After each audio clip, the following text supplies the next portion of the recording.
एक राय बड़ी तकवीयत पा रही है और वो राय ये है कि हुकूमती इत्तेहाद ने पीडीएम के एक बॉल के ऊपर 2 विकेटें उड़ा दी हैं। ये राय किस हद तक दुरुस्त है, आप इसके ऊपर कैसे कमेंट करेंगे कायरा साहब? कि अगर इसको विकेट कहा जाता है, अगर इसको फेयर प्ले कहा जाता है तो फिर तो बहुत मुबारक हो इमरान खान साहब को, उनकी हुकूमत को, हुक्मरान जमात को। लेकिन जो कुछ हुआ वो तो एक शर्मनाक दास्तान है कि क्लियर कट वोट यूसुफ रजा गिलानी साहब को पड़े हैं, हक में कास्ट हुए हैं, वैलिड वोट हैं, तमाम कानूनी और अखलाकी ज़ाब्तों के तहत वैलिड है। जिस रूल्स के तहत इलेक्शन कराया गया उस रूल का इतलाक करते हुए वैलिड है। और उसके बाद संजरानी साहब जो उसके नतीजे में फाते करार पाए, इनको बना दिया गया, अनडिक्लेयर कर दिया गया। उसमें जब रूल्स पढ़े तो उन्होंने भी वही पढ़े जिसका जिक्र मैं कर रहा हूँ। और उसके मुताबिक तो ये 7 वोट जो गिलानी साहब के कैंसिल किए गए बिल्कुल कैंसिल नहीं है। लिहाजा अफनाक और अफसोसनाक दास्तान है। माजी में भी ऐसा होता रहा, अब उन दास्तानों में ये और इजाफा है। और ये इलेक्टोरल प्रोसेस के ऊपर, इस सारे निज़ाम के ऊपर एक धब्बा और इसकी बहुत बड़ी कमजोरी का इजहार है। हमारे लिए बदकिस्मती यह है कि लोगों का वोट के ऊपर, बैलेट के ऊपर, प्रोसेस के ऊपर और इदारों के ऊपर एतमाद खत्म होता जा रहा है, या शायद हो चुका है। और ये मायूसी अल्टीमेटली किसी बड़ी तबाही का बायस तो बन सकती है, किसी बेहतरी का बायस नहीं। साहब, ये तो अलमिया की बात है ना कि जब कोई जीत जाता है तो वोट पर एतमाद, अवाम ने हम पर एतमाद किया, अल्हम्दुलिल्लाह हम जीत गए। हार जाता है तो लोगों का वोट पर एतमाद ख़त्म होता जा रहा है। ये तो ट्रेंड है पाकिस्तान की सियासत का।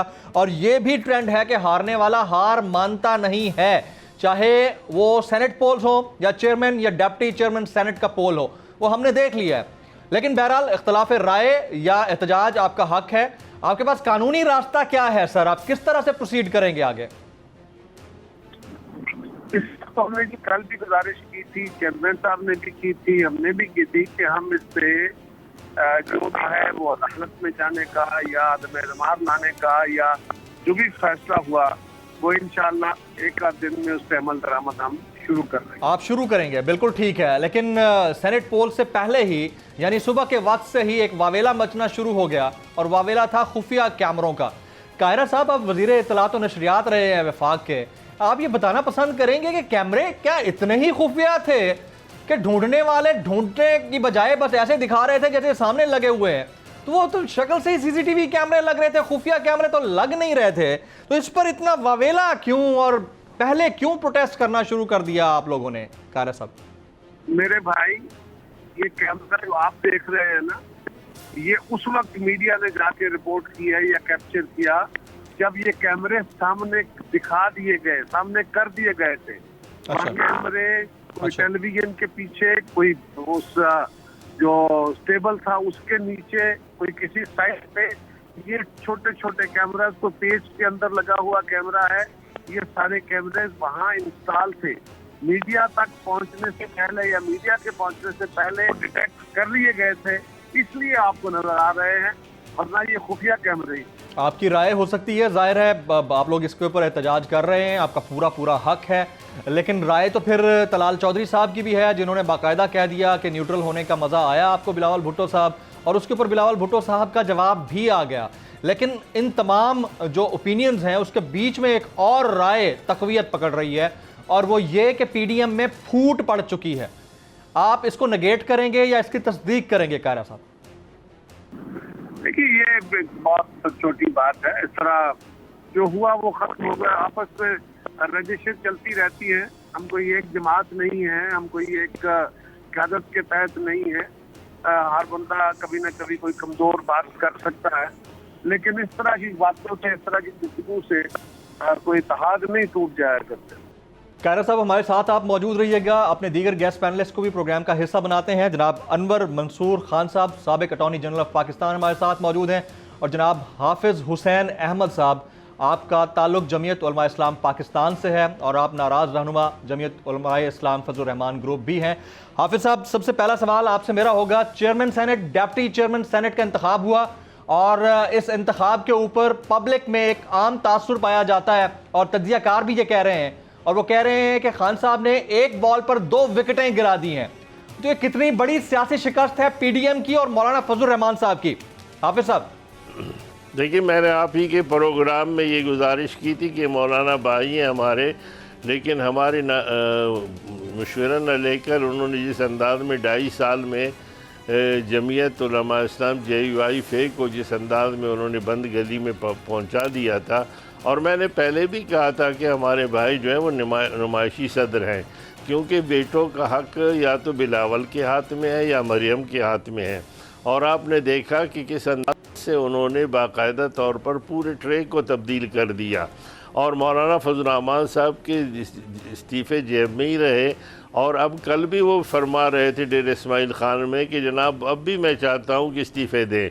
मैं समझता हूँ कि अगर फिर भी उनकी बात नहीं मानी जाती तो कम से कम अपना इस्तीफ़ा तो दे दें, PDM के हवाले से या JUI के हवाले से दे दें, या फिर अपने जो अरकान हैं असम्बली के या सेनेट के और जो पार्लियामेंट के हवाले से उसको तो दे दें, ताकि कम से कम जो यू टर्न के हवाले से दूसरों पे इल्ज़ाम है वो इल्ज़ाम से ख़ुद बचा जा सके।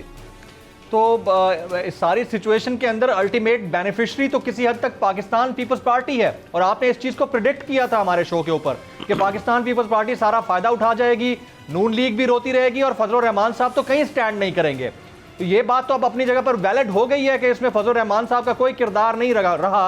अब चाहे वो नाम नेहाद या खुद साख्ता कायद बने रहे, लेकिन उनके पास कोई पावर्स या अथॉरिटी नहीं है। हाफिज साहब, क्विक कमेंट प्लीज सर। देखिए, पीपल्स पार्टी ने सिर्फ बेनिफिट हासिल नहीं किए, पीपल्स पार्टी ने अपने तमाम तर हिसाब भी चुका दिए। मुस्लिम लीग नून के साथ जितने भी पुराने हिसाब किताब था जरदारी साहब का, वो एक एक करके इस अंदाज में चुका दिया था। आपको याद होगा कि जिस शख्स के लिए वो यहाँ वोट मांग रहे थे, यूसुफ रज़ा गिलानी का फ़ैसला भी ख़ुद पीपल्स पार्टी ने किया, नंबर 1। फिर उसको गोद लेने पर PDM को मजबूर होना पड़ा। उसके बाद फिर उन्होंने जब उसको सेनेट के लिए ले लिया गोद, फिर ख़ुद उन्होंने फ़ैसला किया पीपल्स पार्टी ने कि ये चेयरमैन सेनेट होगा। ये फ़ैसला भी PDM का नहीं था, इस पे भी उसे गोद लेना पड़ा। और जनाब गिलानी साहब कौन शख्सियत हैं जिसके लिए ख़ुद कोट पहन कर जनाब नवाज़ शरीफ साहब जो है वो ख़ुद गए थे और उनको नाअहल करार दिया था। तो मैं समझता हूँ कि ये हिसाब किताब बहुत ही पुराना जरदारी साहब रखते हैं अपने पास। और जिस तरीके से मरियम को उन्होंने बरसी पे बुलाकर जिस तरीके से नाक रगड़वा दिया था गड़ी खुदाबश में, ये पूरे के पूरे हिसाबात भी ले लिए और बेनिफिट भी ले लिया। और मैंने तो परसों चौथ भी कह दिया था कि रेंटल मार्च, और उनको मिला भी कुछ नहीं, या मिला भी कुछ नहीं। और फिर आपकी इजाज़त से हाफिज साहब कता कलामी की माज़रत चाहूँगा। मैं आपको मज़ीद मौका देता हूँ। जनाब अनवर मंसूर खान साहब काफ़ी देर से तवक्कुफ़ किए हुए हैं, मैं उनसे माज़रत चाहूँगा सर, आपको वेट करना पड़ा। लेकिन आपसे सवाल ये बनता है कि जिस तरह वोट मुस्तरद हुए हैं चेयरमैन सेनेट के इंतखाब में, वो हमारे सामने था, हमने देख लिया, और सारी चीज़ें पब्लिक के सामने ओपनली दिखाई जा रही थी कि वोट किस तरह मुस्तरद हुए हैं। अपोजिशन ने बड़ा वावेला मचाया और बिल्कुल चेयरमैन सेनेट की सीट के सामने जाकर मुसद्दिक मलिक साहब किस तरह से वावेला करते रहे। तो ये जो ट्रेंड है पाकिस्तान के अंदर, इसके ऊपर तो जो डिबेट होगी वो पॉलिटिकल डिबेट होगी, लेकिन लीगल और कॉन्स्टिट्यूशनल डिबेट क्या है कि अगर अब सेनेटर के इंतखाब के लिए वोट मुस्तरद होते हैं तो वो हारने वाला एक्सेप्ट कर जाता है, लेकिन चेयरमैन सेनेट के इंतखाब में अगर वोट मुस्तरद हुए हैं तो हारने वाला एक्सेप्ट नहीं करता। क्या लीगल मीन्स हैं इसके सर? बिस्मिल्लाहिर्रहमानिर्रहीम। इसके अंदर देखिए, मैं ज़रा सा थोड़ा सा इसको एक्सप्लेन करना पड़ेगा कि ये मसला क्या है। Please please please. अगर आपको क्लिप्स जाके देखें जी, तो मुज़फ़्फ़र शाह साहब ने इलेक्शन शुरू होने से पहले एक बयानिया सा था और एक डिटेल थी कि वोटिंग किस तरह से होगी। अगर आप उसको क्लिप को गौर से देखें तो उन्होंने, और जो सुने उसको, तो उन्होंने बड़े वजाहत के साथ ये कहा था कि एक खाना है, उसमें नाम लिखा होगा और नाम के सामने जो जगह बनी है, जो खाना है, उसके अंदर आपको मोहर लगानी होगी। ये बड़ा क्लियर उनका इंडिकेटर था कि एक जाकर आपने वोट कास्ट करना है, और सेनेट में ये एक्सपेक्ट नहीं किया जाता है कि वहाँ पर कोई अनपढ़ आदमी होगा, वहाँ पर जो समझदार नहीं होंगे, बिकॉज वो जगह अपर हाउस जो है वो बड़ा कैलकुलेटेड तरीके से उनको लाया जाता है और पढ़े लिखे लोग हैं। अब सबसे इम्पोर्टेंट चीज़ ये है, ये होने के बाद जी आप अगला इलेक्शन देखें डिप्टी चेयरमैन का। डिप्टी चेयरमैन में सब ने सही जगह पे वो वोट भी कास्ट किया और Absolutely. एक भी इसमें मुस्तरद नहीं हुआ। Absolutely. अब ये जरा जहन में रखिएगा कि ये क्या हुआ क्या है। कानून जो है वो बड़ा वाज़ेह है कि सीक्रेट बैलेटिंग के अंदर आइडेंटिफाइबल वोट नहीं होना चाहिए। दो तरीके चीजें हैं, कोई निशान नहीं होना चाहिए, कोई मुख्तलिफ तरीके से वोटिंग नहीं होनी चाहिए, कोई ऐसी चीज नहीं होनी चाहिए जिससे कि वो वोट आइडेंटिफाई हो जाए किसी शख्स से या किसी कुछ लोगों से। जी यहाँ पर आपने देखें वो 7 वोट हैं या 7 वोट हैं जी। जिसके अंदर उन्होंने नाम के ऊपर वो स्टैंप लगाया है। नाम पे स्टैंप लगाने का मतलब ये है कि वो किसी को बताना चाह रहे थे प्रोबेबली कि हमने ये वोट कास्ट किया है आपके लिए, और वो इंटेंशनली भी हो सकता है। बिल्कुल इंटेंशनली हुआ है ये, बहुत वाज़े तौर पर इंटेंशनली हुआ है कि अगर उनको वाकई नहीं पता था तो फिर डिप्टी जो चेयरमैन के लिए किया है तो उसमें तो ये 7 वोट नहीं आए हैं।